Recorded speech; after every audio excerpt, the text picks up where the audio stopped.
to our educational platform YouTube channel. আজি আমি ADRE এক্সামৰ grade 3 question উত্তৰবোৰ আলোচনা কৰিম। আমি আজিৰ প্ৰথমটো কোশ্চেন লৈছো যে তলত দিয়া ৰাশিসমূহৰ পৰা মধ্যমা নিৰ্ণয় কৰা। ৰাশিবোৰ দিয়া আছিল -1 1 2 -2 3 5 6। আমি গুটিবোৰ ৰাশি ঊৰ্ধ্বক্ৰমত সজাই মাজত যেটো ৰাশি থাকিব হেইটোৱে হ'ব উক্ত ৰাশিৰ মধ্যমা আৰু গুটিবোৰ ৰাশি ঊৰ্ধ্বক্ৰমত সজালে হ'ব -2 -1 1 2 3 5 6 আৰু মাজত আছে 2 গতিকে মধ্যমা হ'ব 2। তাৰ পিছৰ প্ৰশ্নটো আছিল 80 পৰা 100 লৈ কিমানটা মৌলিক সংখ্যা আছে। এই 80 পৰা 100 লৈ মোট মৌলিক সংখ্যা আছে 3টা। সেইবোৰ হল 83 89 97। পিছৰ প্ৰশ্নটো হল x c i ৰ ৰোমান মান কিমান। x c i ৰ ৰোমান মান অপচনসমূহৰ পৰা শুদ্ধ উত্তৰ হ'ব 91। নেক্সট প্ৰশ্নটো 5টা ক্ৰমিক অযুগ্ম সংখ্যাৰ যোগফল 95 হলে ডাঙৰ সংখ্যাটো কিমান হ'ব। ইয়াৰ শুদ্ধ উত্তৰ হ'ব 23। নেক্সট প্ৰশ্ন আছিল 4 সেন্টিমিটাৰ বাহুৰ বৰ্গ এটাৰ ভিতৰত আঁকিব পৰা আটাইতকৈ ডাঙৰ বৃত্তটোৰ কালি হ'ব 4 পাই। নেক্সট প্ৰশ্নটো আছিল 12 কিলোমিটাৰ অতিক্ৰম কৰোঁতে 15 মিনিট লাগে, তেতিয়া হলে দ্ৰুতি কিমান হ'ব আৰু ইয়াৰ শুদ্ধ উত্তৰ হ'ব 48 কিলোমিটাৰ পাৰ আৱাৰ। নেক্সট প্ৰশ্নটো আছিল দুটা সংখ্যাৰ অনুপাত 2:3 আৰু ইয়াৰ এলচিয়াম আৰু এইচচিএফৰ পূৰণফল 96 হলে ইয়াৰ যোগফল কিমান হ'ব। আমি জানো এলচিয়াম আৰু এইচচিএফৰ পূৰণফল সমান সমান সংখ্যা দুটাৰ পূৰণফল, গতিকে অপচনসমূহৰ পৰা শুদ্ধ উত্তৰ হ'ব 20। নেক্সট প্ৰশ্নটো আছিল এ বি চিৰ গড় বয়স 22 বছৰ আৰু বি আৰু চিৰ গড় বয়স 25 বছৰ হলে 9 বছৰ পিছত এৰ বয়স কিমান হ'ব। ইয়াত এ বি আৰু চিৰ গড় বয়স 22 বছৰ, তাৰ মানে তিনিজনৰ বয়স মিলি হ'ব 66 বছৰ 66 ইয়াৰ্ছ, আৰু বি চিৰ গড় বয়স 25 বছৰ, গতিকে দুজনৰ বয়স মিলি হ'ব 50 বছৰ আৰু 66 পৰা 50 বিয়োগ কৰিলে 16 আৰু 9 বছৰ পিছৰ কথা কৈছে, গতিকে 9 যোগ কৰিলে 25 বছৰ, গতিকে অপচনসমূহৰ পৰা শুদ্ধ উত্তৰটো হ'ব 25 বছৰ। নেক্সট প্ৰশ্নটো আছিল √1/2 √1/3 √1/4 √2/3 আৰু এইবোৰৰ আটাইতকৈ সৰু কোনটো আৰু ইয়াৰ শুদ্ধ উত্তৰটো হ'ব √1/4। নেক্সট প্ৰশ্নটো আছিল এইটো প্ৰশ্ন আমি গোটেইখিনি কমপ্লিট কৰিব পৰা নাই। নেক্সট প্ৰশ্ন 100ৰ 100% আৰু 200ৰ 200%ৰ যোগফল কিমান। 100ৰ 100% 100 আৰু 200ৰ 200% 400, গতিকে শুদ্ধ উত্তৰটো হ'ব 500। তাৰপিছত আছিলে 3√8² ইয়াৰ শুদ্ধ উত্তৰটো হ'ব অপচন সমূহৰ পৰা শুদ্ধ উত্তৰটো হ'ব 4। 13 মিটাৰ জখলা এডাল এখন মজিয়াৰ পৰা 5 মিটাৰ উচ্চতাত আছে। এই মজিয়াৰ বিন্দুৰ পৰা দেৱালৰ দৈৰ্ঘ্য কিমান হ'ব আৰু ইয়াৰ শুদ্ধ উত্তৰটো হ'ব 12 মিটাৰ। আমাৰ কিছুমান জিকেৰ প্ৰশ্ন আছিলে। জিকেৰ প্ৰশ্নসমূহৰ ভিতৰত প্ৰথমতে আছিলে যে 1 জানুৱাৰী 2024 মতে আমেৰিকাৰ ৰাষ্ট্ৰপতি কোন। ইয়াৰ শুদ্ধ উত্তৰ হ'ব জো বাইডেন। নেক্সট প্ৰশ্নটো আছিলে 1 জানুৱাৰী 2024 মতে ভাৰতৰ উপ ৰাষ্ট্ৰপতিজনৰ নাম কি। ইয়াৰ শুদ্ধ উত্তৰ হ'ব জগদ্দীপ ধনখড়। নেক্সট প্ৰশ্নটো আছিলে নুমলীগড় তেল শোধনাগাৰ অসমৰ কোনখন জিলাত অৱস্থিত। ইয়াৰ অপচনসমূহৰ পৰা শুদ্ধ উত্তৰটো হ'ব গোলাঘাট জিলাত। নেক্সট প্ৰশ্নটো আছিলে নীতি আয়োগৰ অধ্যক্ষ কোন আৰু ইয়াৰ শুদ্ধ উত্তৰটো হ'ব ভাৰতৰ প্ৰধানমন্ত্ৰী।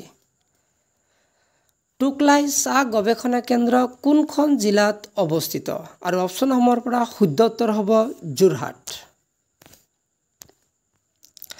শান্ত শিষ্ট হৃষ্টপুষ্ট মহাদুষ্ট কাৰ ৰচনা আৰু ইয়াৰ শুদ্ধ উত্তৰ হ'ব ভৱেন্দ্ৰনাথ শইকীয়া। তলৰ কোনটো বাঁহেৰে বনোৱা যন্ত্ৰ আৰু অপশ্যনসমূহৰ পৰা শুদ্ধ উত্তৰ হ'ব টকা নেক্সট প্ৰশ্নটো আছিলে অসমৰ লগত কোন দুখন ৰাষ্ট্ৰই সীমা শ্বেয়াৰ কৰে আৰু ইয়াৰ শুদ্ধ উত্তৰ হ'ব ভূটান আৰু বাংলাদেশ নেক্সট প্ৰশ্নটো আছিলে কুল্লু দশেৰা কোন ৰাজ্যত পালন কৰা হয় আৰু ইয়াৰ শুদ্ধ উত্তৰ হ'ব হিমাচল প্ৰদেশ নেক্সট প্ৰশ্নটো আছিলে আহোমৰ শেষ ৰাজধানী ক'ত আছিলে আহোমৰ শেষ ৰাজধানী আছিলে যোৰহাট আৰু আহোমৰ শেষ ৰজাজনৰ নাম আছিল প্ৰদন্দৰ সিংহ জালিয়ানাৱালাবাগ কোন ৰাজ্যত সংঘটিত হৈছিলে জালিয়ানাৱালাবাগ কোন ৰাজ্যত অৱস্থিত আৰু ইয়াৰ শুদ্ধ উত্তৰ হ'ব পঞ্জাৱ 1919 চনত এই জালিয়ানাবাগৰ হত্যাকাণ্ডটো সংঘটিত হৈছিলে ৰূপৰ চিহ্ন কি আৰু ইয়াৰ শুদ্ধ উত্তৰ হ'ব এ জি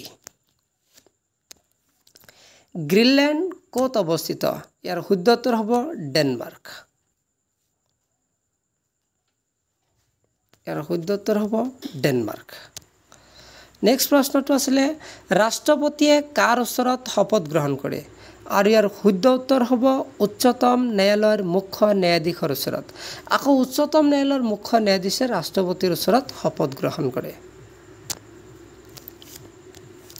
নেক্সট প্ৰশ্নটো আছিলে ৰাজ্যসভাৰ অধ্যক্ষ কোন আৰু ইয়াৰ শুদ্ধ উত্তৰটো হ'ব ৰাজ্যসভাৰ অধ্যক্ষ উপৰাষ্ট্ৰপতি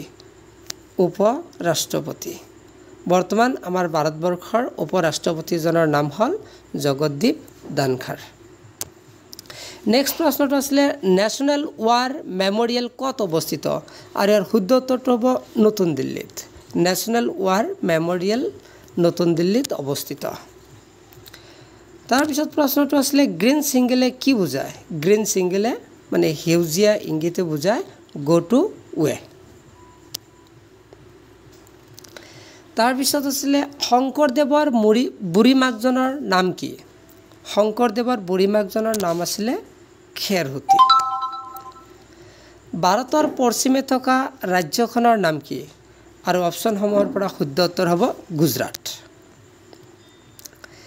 আটাইতকৈ পুৰণি বেদখনৰ নাম কি আমি সকলোৱে জানো আটাইতকৈ পুৰণি বেদখনৰ নাম হ'ল ঋগ্বেদ মুঠ 4খন বেদ আছে এই গোটেইকেইটাৰ বিষয়ে আমি অলপকৈ পঢ়িব লাগিব আকৌ এক্সাম হ'ব তো সেই এক্সামৰ বিষয়ে আমি প্ৰিপাৰেশ্যন কৰিব লাগিব নেক্সট প্ৰশ্নটো আছিলে লায়ন অফ মাইসুৰ কাক কোৱা হয় ইয়াৰ শুদ্ধ উত্তৰটো হ'ব টিপু চুলতানক লায়ন অফ মাইসুৰ বুলি জনা যায়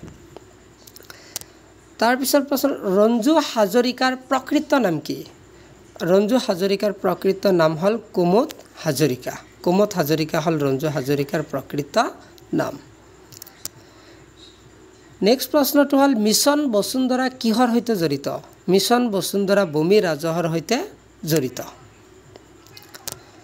প্ৰশ্নটো আছিলে ডগৰ কালেক্টিভ ৱৰ্ড কি ডগ কুকুৰৰ কালেক্টিভ ৱৰ্ড ইয়াৰ শুদ্ধ উত্তৰটো হ'ব পেক হ'ল কুকুৰৰ কালেক্টিভ ৱৰ্ড নেক্সট প্ৰশ্নটো আছিলে নয়নমণি শইকীয়া কোন খেলৰ সৈতে জড়িত আৰু ইয়াৰ শুদ্ধ উত্তৰ হ'ব লন বল খেলৰ সৈতে নয়নমণি শইকীয়া জড়িত হৈ আছে অলকানন্দ গীতৰ গীতিকাৰ কোন আৰু ইয়াৰ অপশ্যনসমূহৰ পৰা শুদ্ধ উত্তৰ হ'ব মৈত্ৰী পাটৰ হ'ল অলকানন্দ গীতৰ গীতিকাৰ ৰিজনিঙৰ পৰা কুৱেশ্যন আছিল ROBOTICH আৰু এইটো কেৱল OR কৰিছে OB কৰিছে IT লিখিছে আৰু H6CS লিখিছে গতিকে প্ৰজেক্টটো হ'ব RPJOCEST ইয়াৰ শুদ্ধ উত্তৰ